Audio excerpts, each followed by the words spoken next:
नमस्कार, हमारा उत्तर प्रदेश देख रहे हैं आप और मैं हूं आपके साथ गौरव राजेंद्र। बुलेटिन की शुरुआत करते हैं। मुख्यमंत्री योगी आदित्यनाथ ने पहली हॉकी इंडिया जूनियर पुरुष इंटर जोन चैंपियनशिप 2024 का उद्घाटन किया। इस दौरे पर सीएम योगी ने समारोह को संबोधित करते हुए कहा कि लगातार 2 ओलंपिक में भारतीय टीम ने हॉकी में पदक जीते हैं।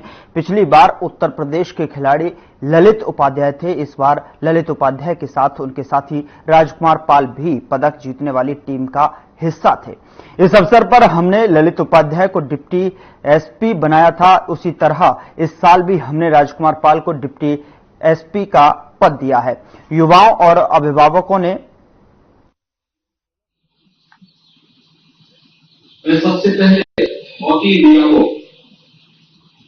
पहली बार इस junior main inter zone championship के लिए हृदय से धन्यवाद देते हुए देश भर से आए हुए इन सभी प्रतिभावान खिलाड़ियों का उत्तर प्रदेश की राजधानी लखनऊ में हृदय से स्वागत करता हूं। मेरे लिए प्रसन्नता का क्षण है कि हॉकी हमारा एक राष्ट्रीय खेल है और दुनिया के अंदर भारत ने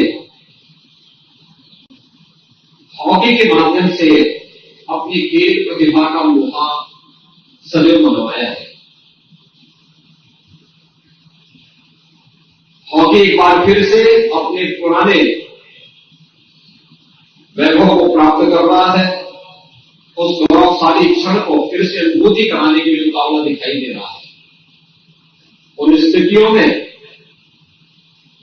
इन जूनियर हॉकी खिलाड़ियों का यह लीग हमें भावी इंटरनेशनल चैंपियनशिप के लिए, ओलंपिक के लिए, एशियाड के लिए, कॉमनवेल्थ गेम्स के लिए नई प्रतिभाशाली खिलाड़ियों को आगे बढ़ाने के लिए एक मंच भी प्रदान कर रहा है। मुझे जो बताया गया कि 6 टीमें 4 क्षेत्र की और 2 साई की ओर से एक सप्ताह तक 100 से अधिक मैच यहां पर खेलेंगे। स्वाभाविक रूप से एक नया अवसर है, एक नया अनुभव है हॉकी के खिलाड़ियों के लिए, क्योंकि कभी कभी लगता है राष्ट्रीय खेल अपने ही घर में उपेक्षित हो जाएगा, लेकिन अब उपेक्षा नहीं बल्कि एक नए जोश खरोश के साथ इस दिशा में हम आगे बढ़ रहे हैं।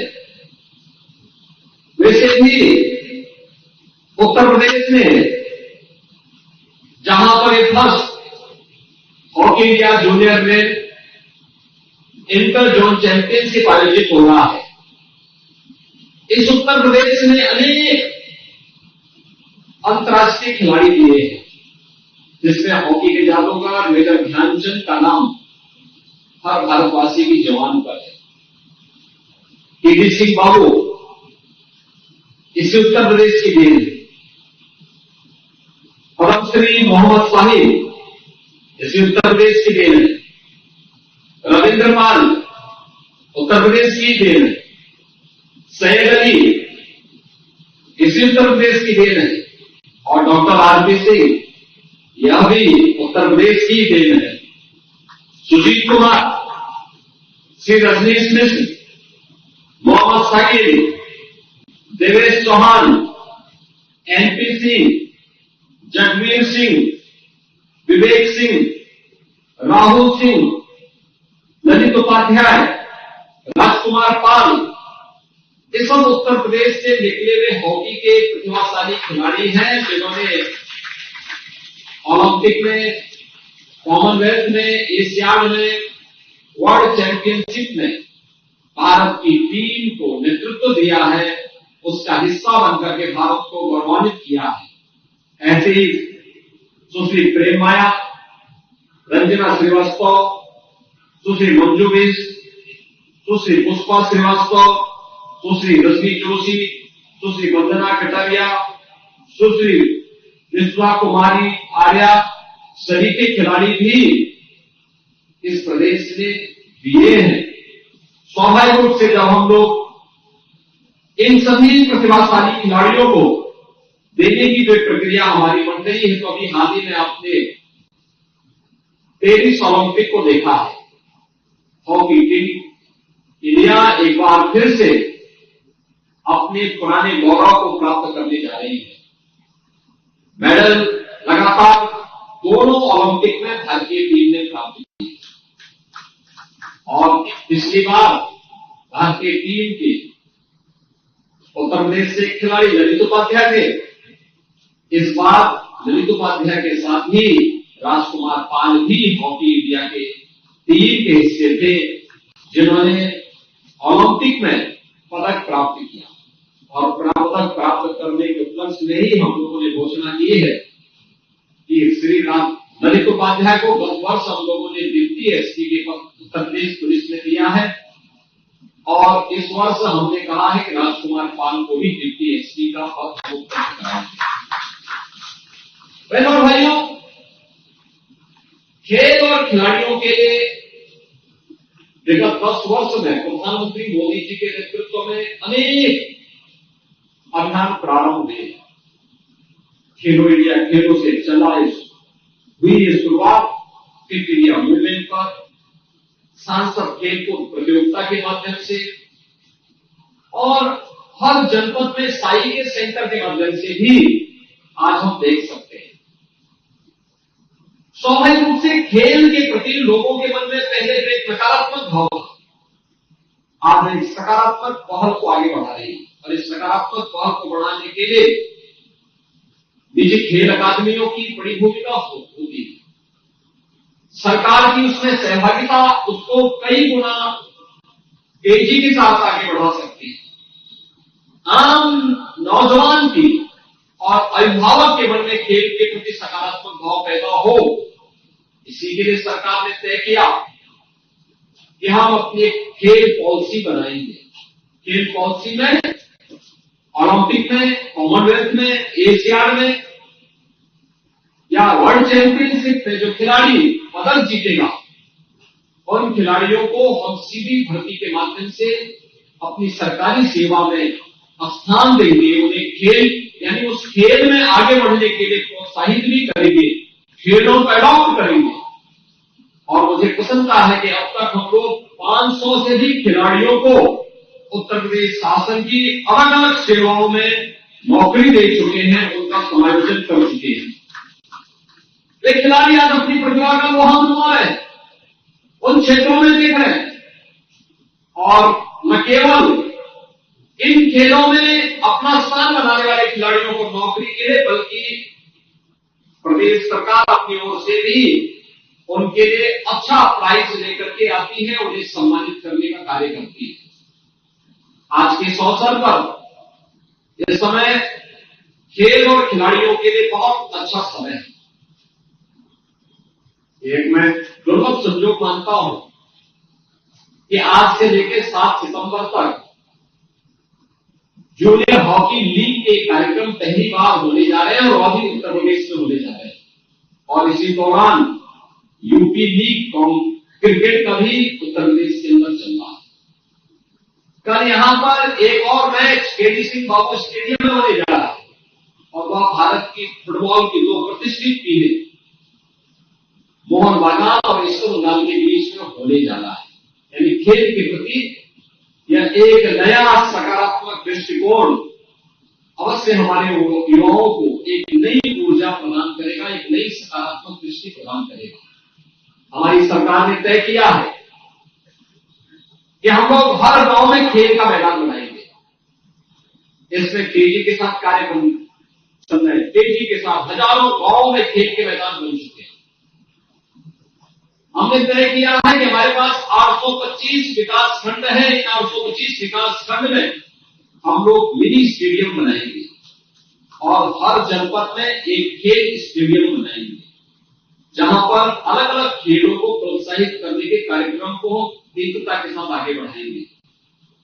हम लोगों ने अब तक युवा मंगल दल और महिला मंगल दल को प्रदेश में 65,000 से अधिक स्पोर्ट्स किट उपलब्ध करवाए हैं।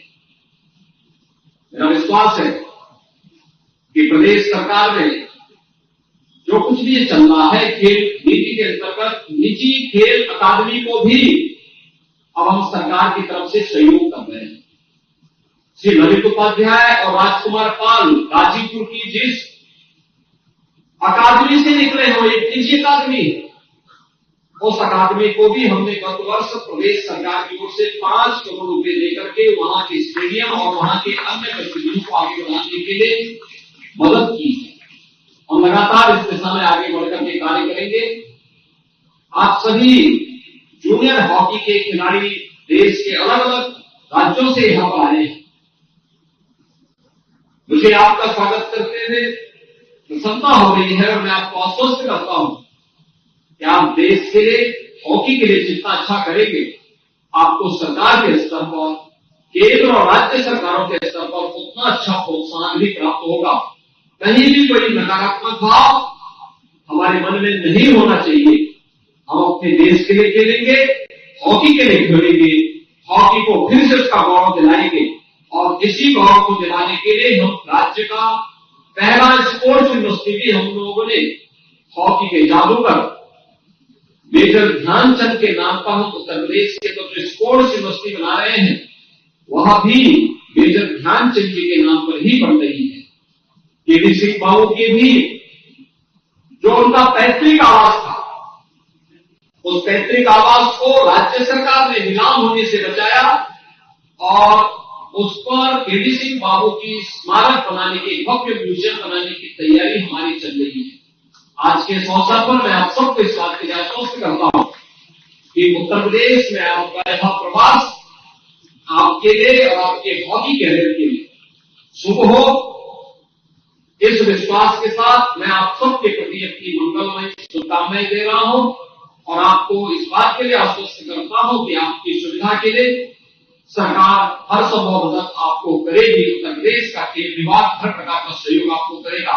आपके इस पूरे हॉकी जूनियर हॉकी लीग के इस पूरे कार्यक्रम के प्रति मेरी मंगलमय शुभकामनाएं हैं।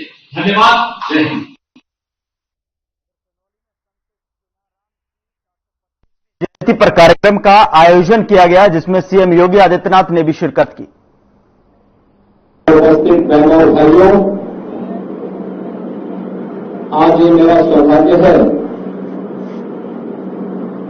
कि मुझे पूज्य बाबा अघोराचार्य बाबा कीनाराम जी की 425वीं पावन अवतरण समारोह के अवसर पर उनकी इस पावन धरती पर,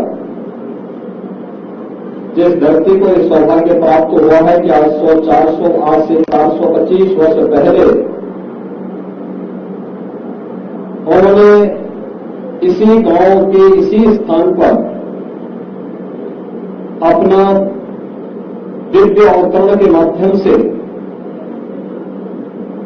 तत्कालीन समाज की कुरीतियों को दूर करने के लिए एक दिव्य साधना को आगे बढ़ाने का कार्य किया था। ऐसे पूज्य अघोराचार्य बाबा कीनाराम जी की इस पावन जयंती कार्यक्रम पर मुझे आप सबके बीच आने का सौभाग्य प्राप्त हुआ है। मैं इस अवसर पर पूज्य अघोराचार्य बाबा कीनाराम जी के श्री चरणों में कोटि कोटि नमन करते हुए आप सबका हृदय से अभिनंदन करता हूं, स्वागत करता हूं। मैं इसे बाबा की ही कृपा मानता हूं। मुझे कहां आज सोनभद्र में रहना था, मैं आ गया चंदौली में। यही होता है और मेरा मानना है कि बाबा की कृपा के बगैर संभव नहीं था। लगता है बाबा कुछ और उनको मंजूर था और मुझे यहां चंदौली में यहां आने का आज पुनः सौभाग्य प्राप्त हुआ है। इस समय जन्म से ही ये दिव्य विभूति थी। एक कुलीन परिवार में उनका जन्म हुआ उनके पूज्य माता जी, उनके पूज्य पिताजी, गांव के धार्मिक एक सभ्य परिवार बड़ी शालीनता के साथ अपना जीवन यापन करने वाले, पूरी श्रद्धा भाव के साथ अपना जीवन यापन करने वाले बाबा विश्वनाथ और मां गंगा के प्रति अथाह श्रद्धा रखने वाले ऐसे कुलीन परिवार में पूज्य बाबा कीनाराम जी का जन्म जरूर हुआ।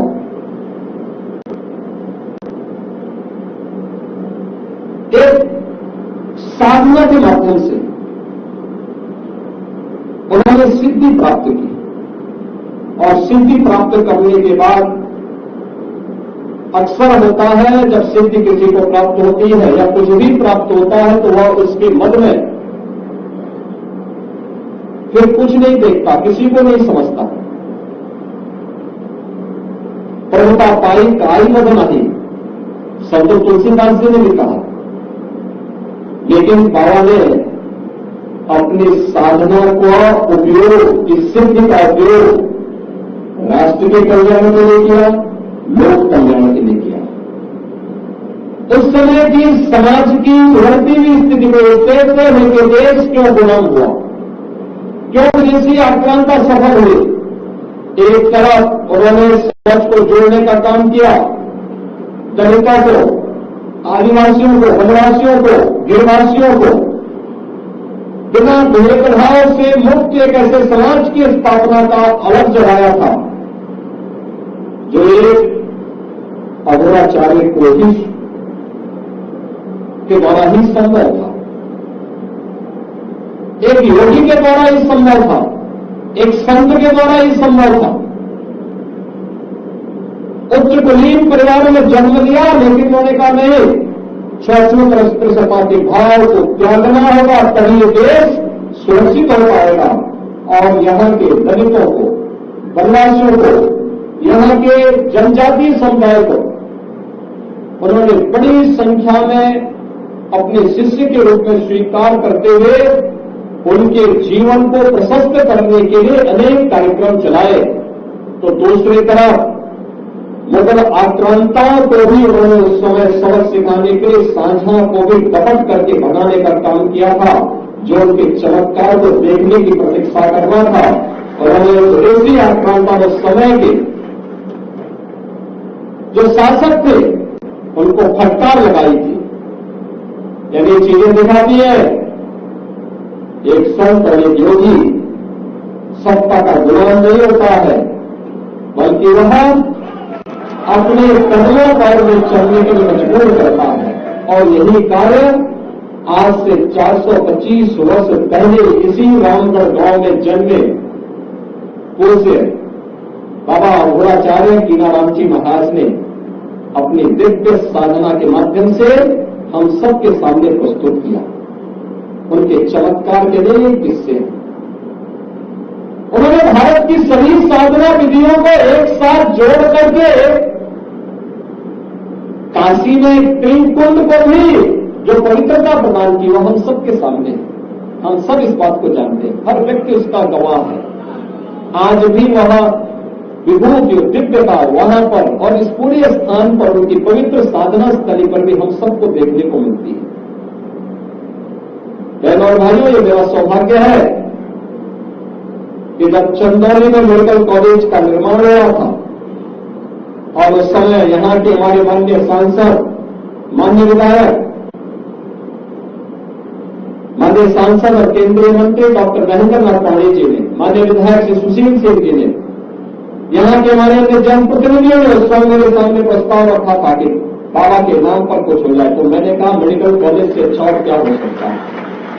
और ये हमारा सौभाग्य है कि हमें अपने पूज्य संत के श्री चरणों में उस मेडिकल कॉलेज जो लोक कल्याण का, आरोग्यता का उत्तम माध्यम बनेगा, उसका नामकरण पूज्य बाबा के नाम पर करने का सौभाग्य प्राप्त हुआ।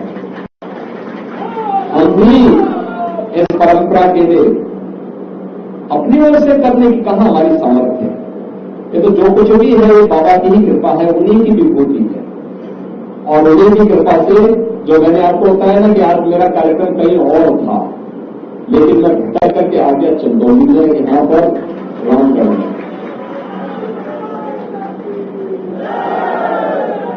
बाबा सिद्धार्थ गौतम जी को मैं समय देते देते, जब भी मैं समय देता था, पता लगता था मेरा कार्यक्रम कहीं और जगह लग जा रहा है। लगता है कि बाबा कीनाराम जी चाहते थे कि बिना मिले ही मैं स्वयं यहां पहुंच करके बता दूं कि नहीं, बाबा के चमत्कार जीवित हैं और बाबा आज भी सूक्ष्म दृष्टि से हम सबका संचालन कर रहे हैं, पूरी व्यवस्था का संचालन कर रहे हैं। ऐसे सिद्ध योगी अघोराचार्य बाबा कीनाराम जी के श्री चरणों में कोटि कोटि नमन करता हूं। और बहनों भाइयों, मुझे बहुत अच्छा लगा, समाज का हर तबका यहां पर आता है, बाबा का आशीर्वाद देता है बिना भेदभाव के।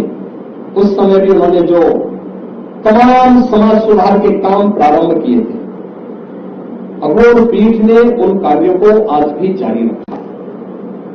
ये कार्यक्रम आज भी उसी रूप में चल रहे हैं और ये निरंतर चलते रहने चाहिए, क्योंकि यही बाबा की यही संदेश है, यही उनका उद्देश्य है, बिना भेदभाव के समाज को जोड़ना, विधवा विवाह को प्रोत्साहित करना, स्त्री शिक्षा को, महिला शिक्षा को प्रोत्साहित करना, कुष्ठ रोगियों की सेवा करना, दीन दुखियों के साथ खड़ा होना, लोगों को मंगल के कार्यों में बढ़ चढ़ करके भाग लेकर के हम सबका हर कार्य, सब कुछ समर्पण देश के नाम होना चाहिए।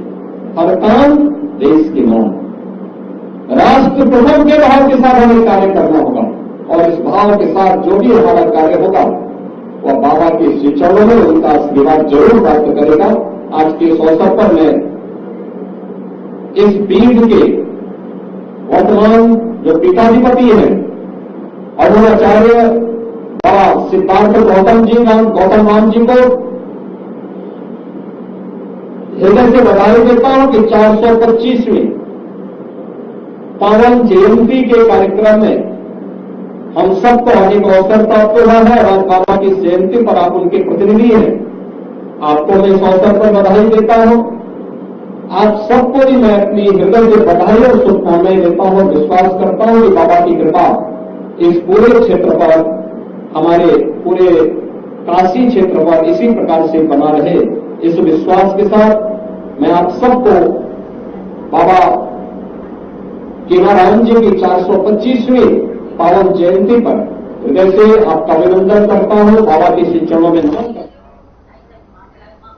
उधर बैंक के साथ साझेदारी में देवेश कुमार का सेफ फार्म रणनीतिक प्रवेश का उदाहरण है। डॉक्टर देवेश कुमार रेड्डी की सफलता इस बाजार में लचीलेपन और अनुकूलशीलता को उजागर करती है। वैश्विक फार्मास्यूटिकल के गतिशील क्षेत्र में रूस विकास के नए रास्ते तलाश रहे हैं। भारतीय व्यवसायों के लिए संभावनाओं की भूमि के रूप में उभर रहा है। साथ ही आपको बता दें कि पिछले 2 वर्षों में रूसी दवा बाजार में महत्वपूर्ण परिवर्तन हुए हैं, जिससे विदेशी उद्यमों के लिए अनुकूल वातावरण तैयार हुआ है। तो वहीं कोविड-19 महामारी और प्रतिबंधों के बीच यूरोपीय और अमेरिका फार्मास्यूटिकल दिग्गजों के बाहर निकलने के साथ भारतीय कंपनियां खुद को रूस में अभूतपूर्व अवसरों के शिखर पर पाती हैं।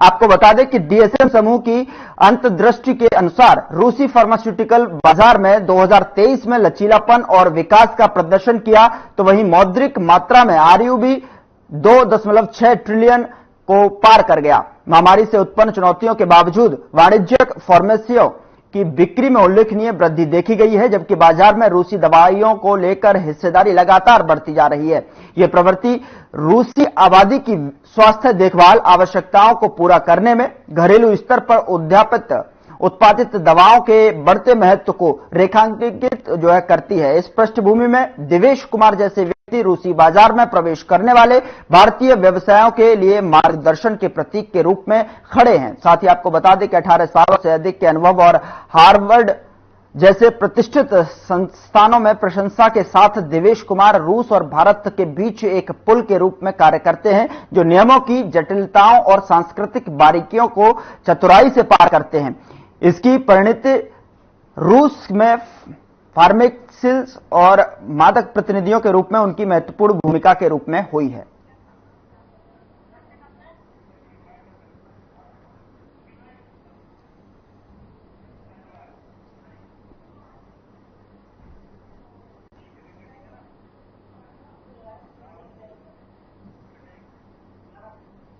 बुलेटिन में मेरे साथ इतना ही, पर अब वक्त हो चला है डॉक्टर राकेश गुप्ता के साथ हमारे खास कार्यक्रम प्लस माइनस का।